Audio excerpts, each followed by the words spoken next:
even in the midst of what it is kind of a pause, maybe slow down. To me, slow down is a relative term.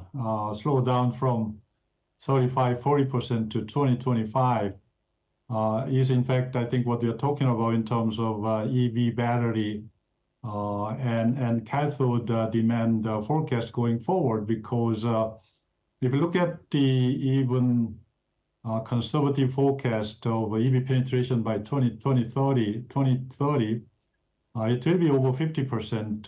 Some people say 60%, maybe even 70% of cars produced in 2030 will be EV. But if you go from 18 to conservatively 50 by 2030, because cathode represents a big part of bill of material for EV, and arguably one of the most critical parts that make up EV. So that's why we are not mindlessly bullish about the prospect of a cathode, but we have a lot of market data that shows that growth will continue.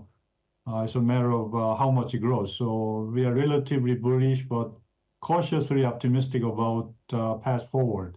I want to get your line on Inflation Reduction Act and more specifically about the recently announced unveiled U.S. guidelines on FEOC for an entity of concern.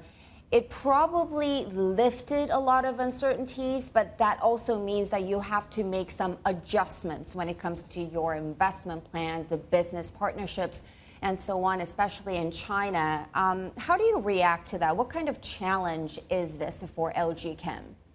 LG Chem has been preparing for different versions or variations of FEOC for a long time.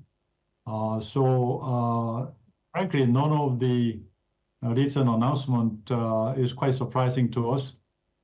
So whatever we manufacture and produce in Tennessee plant will be 100% IRA compliant from day one, and we have made that promise to our customer.